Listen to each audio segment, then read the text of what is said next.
Hello ladies and gentlemen, it is I, Andy, aka LG, aka Loggy. It is January 22nd as of the date I'm recording this, so I'm at least 22 days behind schedule, but it's fine. I'm here today, ready to give you all the long-awaited, I'm sure plenty of you were interested in this. My apologies for keeping you all waiting, but today I'm going to announce my top 20 cards released for Magic the Gathering in 2023.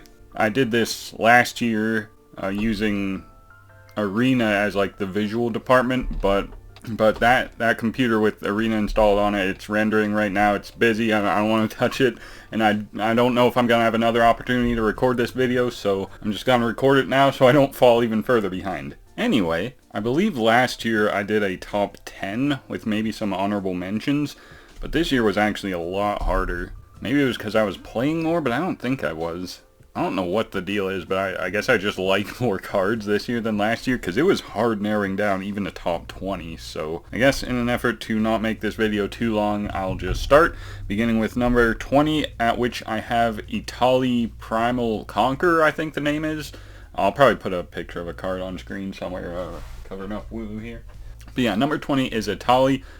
Just absolute push the moment it dropped, like the 7-drop of choice. People now shifted towards like Atraxa and Behold the Multiverse, I think the card is called, as their 7-mana spells of choice, but I immediately gravitated toward Etali. Atraxa, like, if the game is going longer, refueling your hand could be more advantageous, but just getting 2 spells for absolutely free is pretty massive, and I've just always gravitated towards Etali because of that. Now the meta has kind of become aware of that, and it isn't always advantageous for you to play spells off your opponent's library, so it's great in like mid-range versus mid-range matchups, but not so much control matchups. Have fun resolving it too, by the way. Well, now we got Cavern of Souls, so it's not as big of an issue, but still. Yeah, Etali goated the moment it dropped, still goated. I didn't want to put it higher than 20 though. One thing I was going to say, the activated ability. I always play my Etali in like green splashing red in ramp decks, so like I always have the mana to activate the ability like the turn it can attack, and I just always forget to do it because like it's always a game-ending ability if I activate it. But I always go into combat and then remember it has to be sorcery speed. So that's my one complaint about the Etali. The ability that nobody except me ever activates is sorcery speed, and you can't just wait for your opponent to not block or whatever, then activate it. But anyway, yeah, number 20, Etali. And number 19, I got the contentious The One Ring. This is another one I liked ever since it dropped. I can see the problems with it. However, I think ultimately it's a net positive for the game. Universes Beyond. I know a lot of people have issues with that, and like because it's so playable and so like third-party licensing issues, it will probably never be reprinted again, so it's probably going to... I'm not really here to talk about that, but I know people have issue with that. I don't really have an issue with that myself. I just like it. The One Ring was pretty epic. Post Malone really posted up and bought it. But as far as the card itself, the playable version, the $100 version, I think it's still $100. Let me look. Oh, it's only $75 now. Wow, okay. Even better. Just being able to draw so many cards is incredible. Even though, like, now we have... Actually, it came before the One Ring, but, like, that 1-mana Might that exiles it. Like, there's, like, Terra Sunder. There's a lot of ways to exile it, but still, it's hard to remove. It's not easy to remove. However, you have the option, if you're playing it yourself, to get rid of it by just playing another, so it's a very unbalanced card, but I like it. So number 19. And at number 18, I have Huntsman's Redemption. RIP, my boy Gark. This was the only representation he got in the entirety of Wilds of Eldraine, bro. I'm so upset. However, he did get this, and I like this card. When I made this list, and I think even before that, I don't remember when I made this list, sometime in December, but when I made the list, I was like shocked that a toolboxy one-ofs just search up what you need style deck wasn't viable, because I was playing a lot of best of one on Arena, and it's very hard for certain archetypes to function when every deck is either mono red aggro or mindless control. So very very hard for like any like fair toolbox strat to really survive in an environment like that. I haven't gotten around to trying it in best of 3 now that I play that, but yeah, that'll be my next project, trying Huntsman's Redemption like toolboxy, because I really want it to work. It's a very cool idea. Like we got that, we got the bad Tooth and Nail in standard right now. Like there's like Besiege can tutor up whatever and cast it. Like it's very, there's a lot of tools for a toolbox deck to function. I just wasn't able to get it to work in best of 1, but I'm excited to try it in best of 3 with Huntsman's Redemption being at the forefront. So yeah, excited about that. Anyway, at number 17 I have Wrenn and Realmbreaker. Those of y'all familiar with me know that Wrenn is my GOAT, right up there with Gark in terms of my favorite planeswalkers. RIP to the GOAT, sacrificed herself to save the multiverse. Truly goated behavior. Let's give a moment of silence. As far as this card though, when it dropped I really didn't know what to think of it. I liked that Wrenn only cost 3 mana instead of the 5 mana I was used to paying for her, but I don't really like the way the card plays. I like the 5 mana Wrenn, the play patterns that provides a lot more than the 3 mana one, because like you can animate a land and then when Wrenn hits the field, but the land will be tapped, so it's not, just doesn't work out well for me. I'll definitely have to experiment with it more, but I do love Wrenn, so I want to get the card to work, and I think it can work. I just haven't done what I need to do to make it work, so yeah, need more experimentation on that, but very good card. I just prefer Wrenn and 7 better than Wrenn and Realmbreaker.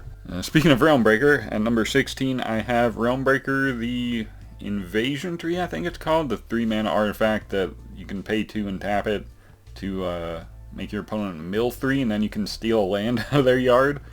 That is a funny card, bro. Like, when your opponent is mana screwed, you can just keep popping this, mill all their lands in the yard, and just steal them, bro. It's so bad, but it's so snowbally, so unfair. But even when it's fair, like even when your opponent's not mana screwed or whatever, like just getting incremental value out of it is very nice. And then the activated ability, being able to search for Praetors, is just wow. There was the old version of the World Tree, which let you search up gods, which I never really gravitated toward that one. I don't know why, if it was the restrictive mana cost or just I didn't like many of the gods, but I was never a fan of the World Tree. But this, being able to search up Praetors, is a completely different story. Like, I'm dropping Jin-Gitaxias, Vorinclexes, maybe Elesh Norns, definitely Sheoldreds. It gets wild out here when the Realmbreaker activates. Like, if you play it in older formats, you can get the old versions of those Praetors too. Like, it's so good, bro. We are not Team Praetor, don't misunderstand. We're not Team Phyrexia, but I do enjoy playing with the Praetors. And a colorless spell that helps you regurgitate a bunch of them onto the field at once is very, very much not okay, but I like that kind of card. So yeah, Realmbreaker, the Invasion Tree, definitely goated card. Number 15, I have Thrun, what did they call it? All I can think of is the Last Troll. And I just wrote Thrun here, bro. What's its name, bro? I can't be disrespecting my boy Thrun like this, no. Thrun, Breaker of Silence is what he's called. Okay, 5 mana, can't be countered, almost hexproof. I mean, he's good. The 4 mana one I probably like better just because it's only 4 mana and effectively does the same thing. Like, there's not really more relevant protection that the 5 mana one offers, especially in an environment where everyone just knows how to play Sunfall. So yeah, not it's like Wrenn. I prefer the older version, but maybe if I play with the newer versions of these cards, I'll gravitate more towards the new ones, but I'm just glad they're getting represented again. However, I do prefer their previous versions, like Thrun the Last Troll and Wrenn and 7, so. Had to rep my boy Thrun, but I'm not too impressed by the card, but it is in almost every sideboard I make now. Alright, at number 14, I have Hulking Raptor, this 5/3 dinosaur with trample that gives you 2 mana at the beginning of your upkeep. And Ward 2. The Ward 2 is actually huge on this because your opponent can't just, like, unless they're playing Sheoldred's Edict, they gotta, like, spend their whole turn to kill it, which Again, it's not great, but the Ward 2 definitely helps you use that 2 mana to your advantage, and it kind of snowballs from there. So I have really grown to like Hulking Raptor. When I made the list, it was actually like number 19, but I've updated it a little, and I don't think it still quite makes the top 10, but I'm growing more fondly of it fast, so who knows. But yeah, I really like Hulking Raptor. It makes Dino decks, like aggro ones, and even like more mid-rangey ones that want to cast Atali, it makes them both function so much better. But very satisfied with Hulking Raptor. I did not think I would be, because it just seemed very vanilla to me. I guess French vanilla because of the Ward, but it didn't seem like it would do anything. It would just come down, make your opponent spend 2 more mana to kill it, and die. But in my experience, that isn't often the case. People don't want to spend 2 extra mana if they don't have to, and a lot of times they don't, so you just get more mana, and like I said, it snowballs. So yeah, very satisfied with Hulking Raptor. Anyway, at number 13, I have Questing Druid. My god, is this a card and a half? Holy. 2 mana, instant speed, reckless impulse, on an adventure creature that is also 2 mana. Like, what were they thinking? I overlooked this one a little when while the Eldraine was getting spoiled. I was more so looking at Mosswood Dread Knight, because like I just play a lot of Golgari like mid-range, and I felt that would be better like for the kind of decks I like. But no, Questing Druid is like, you draw more cards, you don't lose any life, and it's just, you don't endlessly recur it, but you're not damaging yourself so much with Mosswood. So it's actually like, and it fits into so many decks. Like 5 color can play it, all the way down to just Gruul can play it, and it's kind of amazing in all of them. Like, I know it's played a lot in Eternal formats even, like Timeless, it's big in there because it doesn't draw you cards, but you still get card advantage, so Bowmasters doesn't snipe you, and it's like, it's wild how they just decide to staple instant speed reckless impulse onto a creature. Like, that is wow. There are no words for that. Anyway, where was I? Went on a little bit of a tangent there. Okay, was that, I was 13? I think so. At number 12, I have something a little less exciting in a Deeproot Wayfinder. A 2 mana 2/3 that mills you, well, can when you, it surveils when you attack, and then you can recur lands out of your graveyard, put them into play tapped. A lot of ways you can abuse that. I've been trying it in a bunch of archetypes, and it's pretty hit or miss. I don't even think it's dependent on the archetype. It's more so like matchup dependent, because like it dies to cut down, killed by whatever, their Blood Tithe Harvester, and it doesn't generate any value for you. But when it does go off, I enjoy it. I just haven't had much luck getting it to go off, but I think that's just an excuse for me to keep trying it, and I'll grow to like it even more. I think my latest endeavor with it was in like a Toughness Matters deck with the Blossoming Tortoise, because then it effectively becomes a 3/3, 2 mana 3/3 that rams you, so pretty good there, but it still has all the problems I mentioned above, so I gotta find a way to break it, but I'll do it, best believe. Number 11, just one spot shy of the top 10, and it is my boy Tyrannix Rex. Bro, I hated, absolutely hated Phyrexia All Be One. Hated everything about it. I don't like the flavor, I don't like Phyrexia. I hated the set when it dropped. Everyone was just playing fucking brainless ass Toxic for like weeks straight before they realized it was bad, and it's just a horrible experience all around. But there was a shining light for me, and that being this 7 mana 8/8 trample haste boy that can't be countered, and even has like ward 4, something crazy. It's just like Carnage Tyrant on steroids, and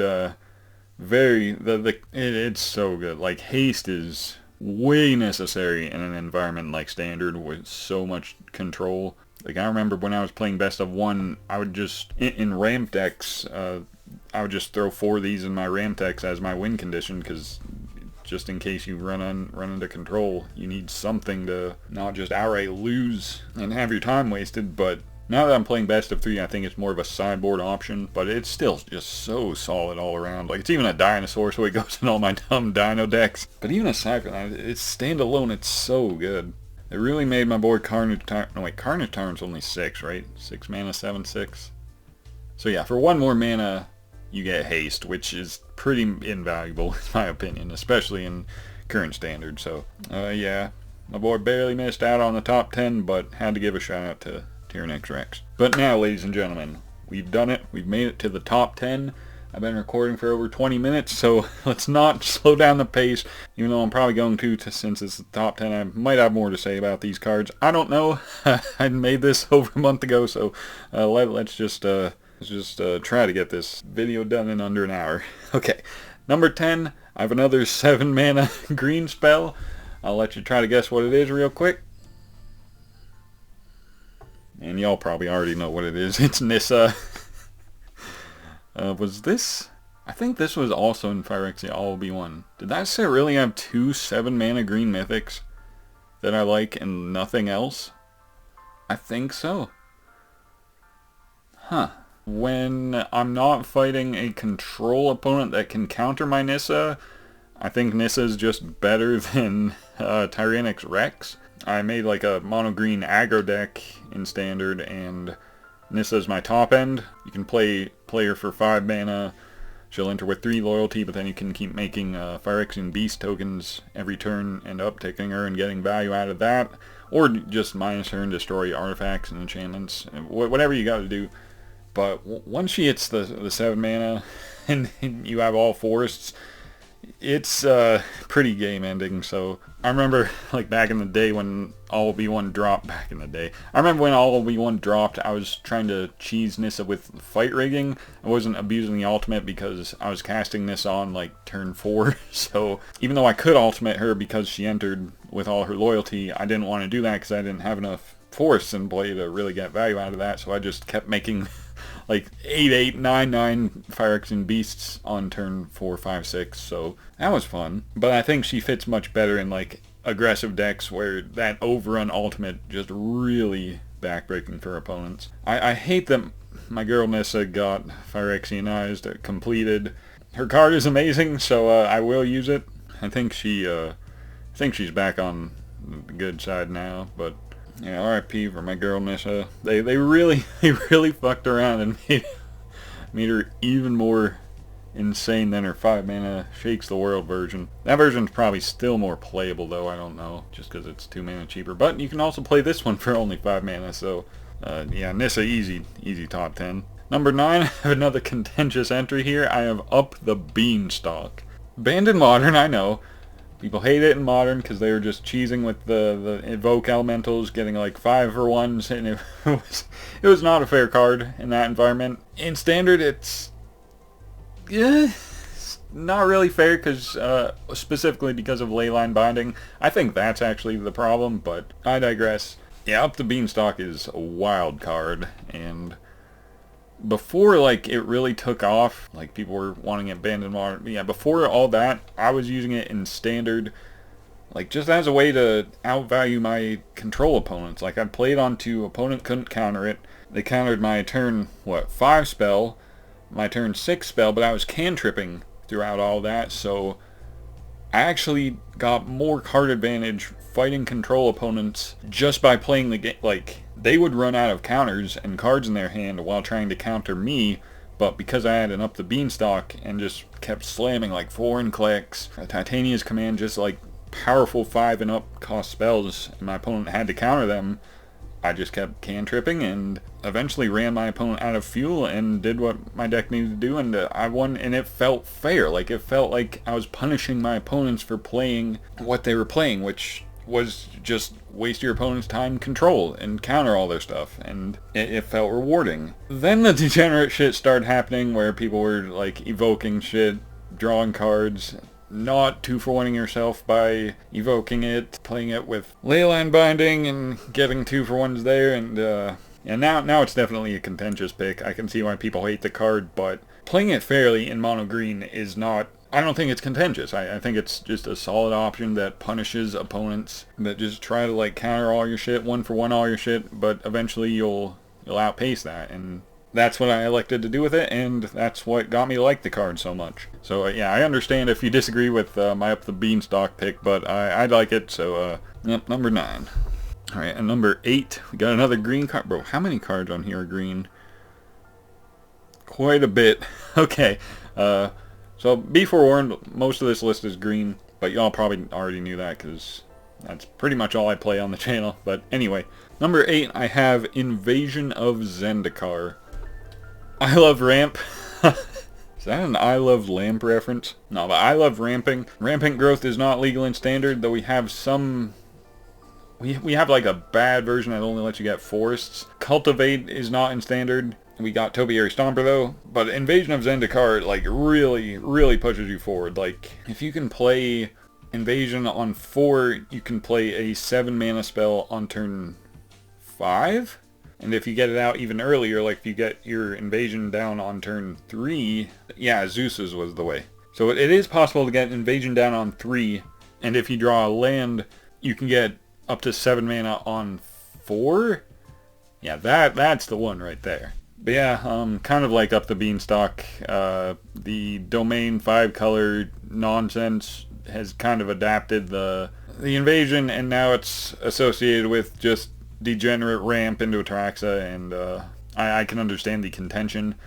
I've used it since day one though, in like fair mono green decks, and decks that splashing other colors just specifically for a few pips. Like I'd be mostly green, just splashing like blue for Jin Gataxias so I could counter farewells and that kind of garbage, or like Atali to get value. But yeah, I've always loved Invasion of Zendikar. It was my favorite invasion when the invasions dropped, and that's still the case. So I like that once it transforms, the creature it has haste, so you can actually tap it for mana right away, or even attack with it if you can flip it pre-combat. That doesn't come up too much in my decks, but it is possible. It's just a very solid card. 4 mana is a little heavy, but in decks where you want to ramp, it's fine. So yeah, I'll definitely continue enjoying Invasion of Zendikar. Number 7, we got Tranquil Frillback, boys.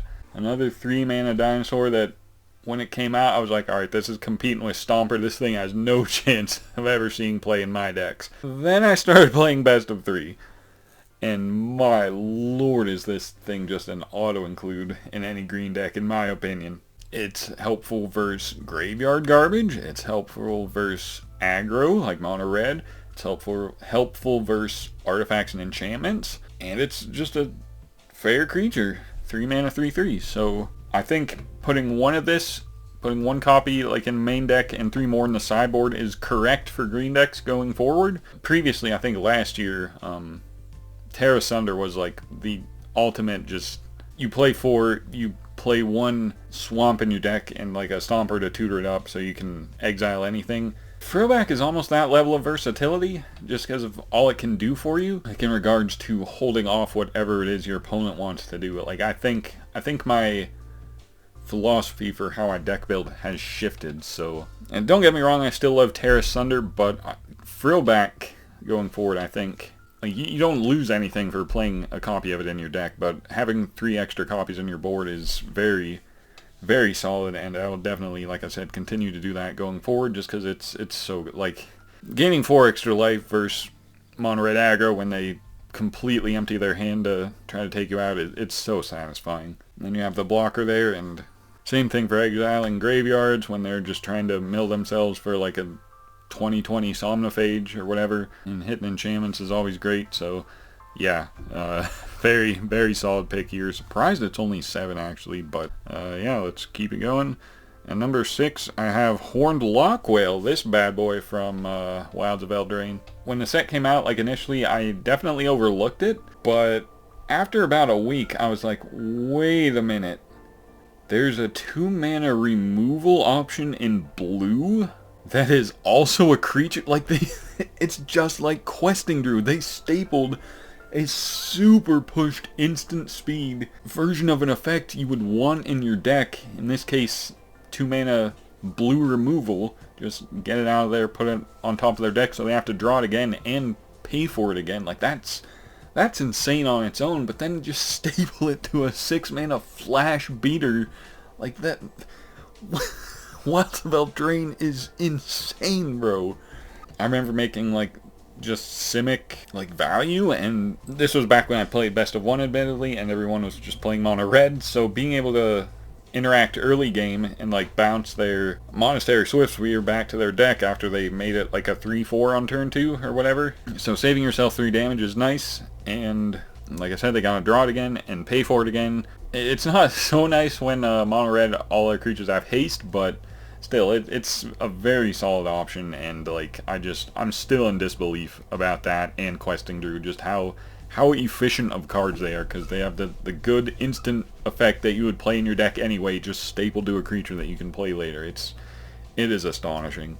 I'm surprised those cards don't see more play, because they're a little insane in my opinion. Alright, number 5, got another green beater. This is my boy Vorinclex. 6 mana for the version that invalidates your opponent's planeswalkers while immediately ultimating your own is a little much in terms of mana, but still very good for an effect that abusable. This one's not that level of like pushed combo potential, I guess. Not really combo, like 2-card combo, I guess, but this is more standalone, comes into play, gets you 2 cards. I've never activate the ability with it. Like, I never transform it. I never want to. I don't like milling myself unless my deck is specifically built to do so, and I never play Vorinclex in those decks. But just 5 mana, 6/6 reach trample that nets you 2 forests. It's usually good enough for 5 mana.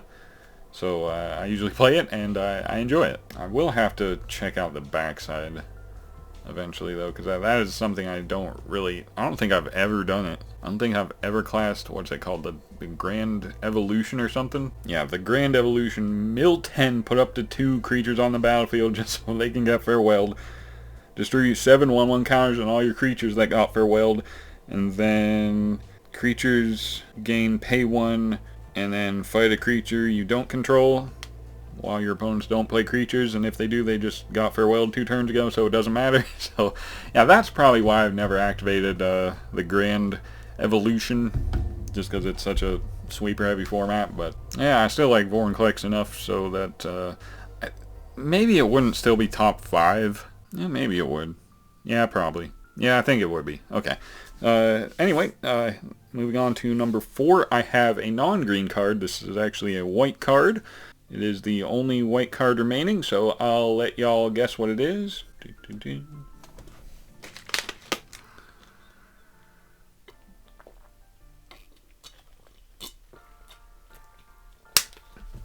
Time's up. The answer is Virtue of Loyalty. Instant speed 2 mana 2/2 is good on its own, like the last couple adventure cards from Wilds of Eldraine, but then the actual enchantment side is actually insane. Effectively gives all your creatures vigilance while growing them, regardless of if they attack or not. It's so, like, definitely my favorite virtue, just because I think it's one of the least expensive while also being like the most impactful immediately on board too, so like very, very solid.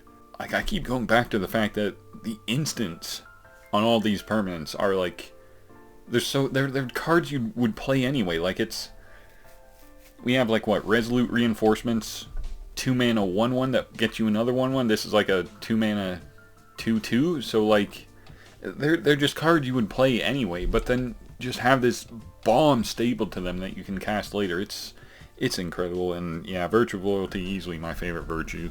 Alright, top 3, ladies and gentlemen, and number 3 is actually a blue card, so I don't have any more water, so I'll just have to drink this Starry while y'all guess what it is.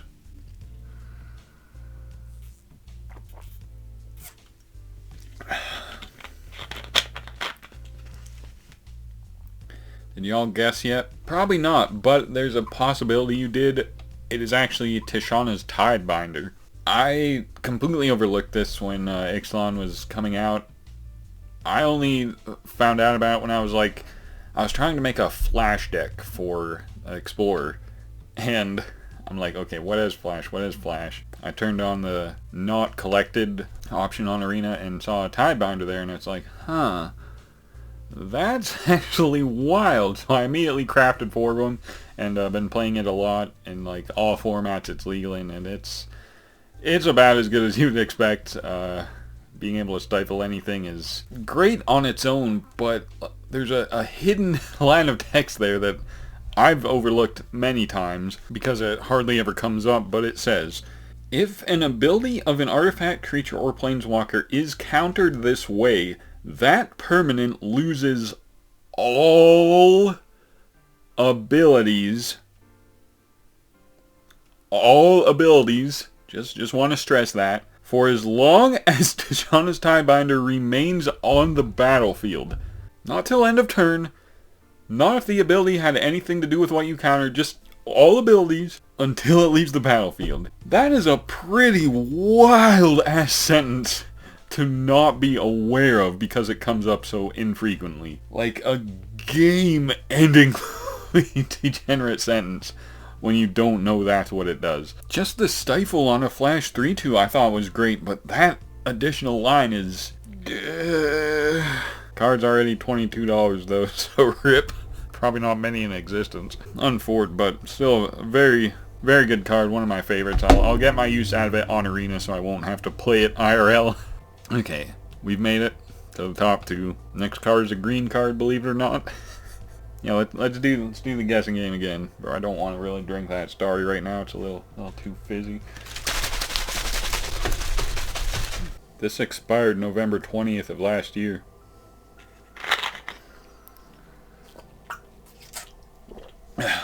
Number 2 is Last March of the Ents from Lord of the Rings. 7 mana, can't be countered, draw cards, play creatures for free. So much value.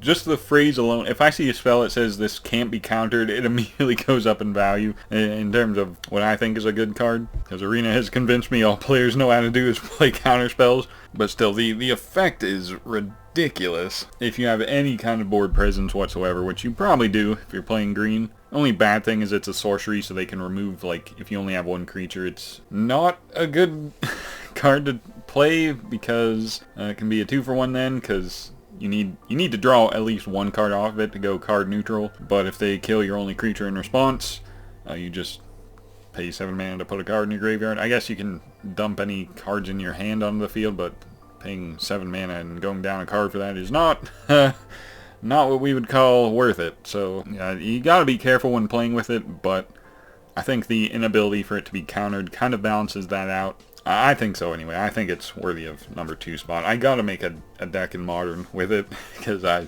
just love the effect. But there's another card that is not on the cheap end. Sitting at a clean $16.99. Bro, the art looks amazing too. I forgot what it looked like because I really cast it because I haven't played with it much. But oh, it's 8 mana. I think I said it was 7 mana earlier. Whoops, 8 mana. But still number 2. All right, and we made it to the... Oh, no, wait, I have some honorable mentions first. Yeah, I don't feel like reading all that. I'll put the list of honorable mentions right here on screen. Yeah, no, I don't really have much to say about anything here. I think I already mentioned Bedrock Tortoise. I think I was just talking about that in, like, a comparison. Invasion of Amonkhet and Gobekhan. I love those as well, but Zendikar is easily number 1. So yeah, that's my honorable mentions. But now, in an attempt to get this video under an hour, number 1. I'll give you a hint. It is yet another green card. It is from March of the Machine, and it is 3 mana. And all 3 of that mana must be green. Did that give it away? Yeah, it's Tribute to the World Tree.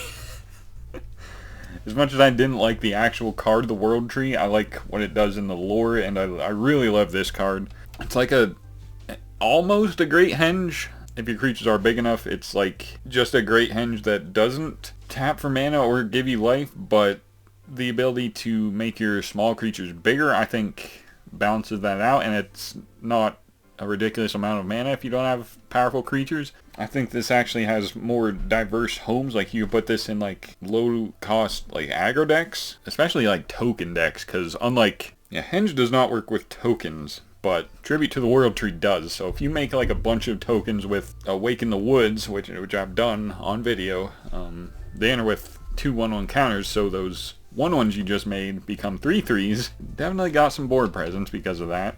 And if you have 2 out, they become 3/3s, and then you draw cards for each forest you just made, so it's a little insane.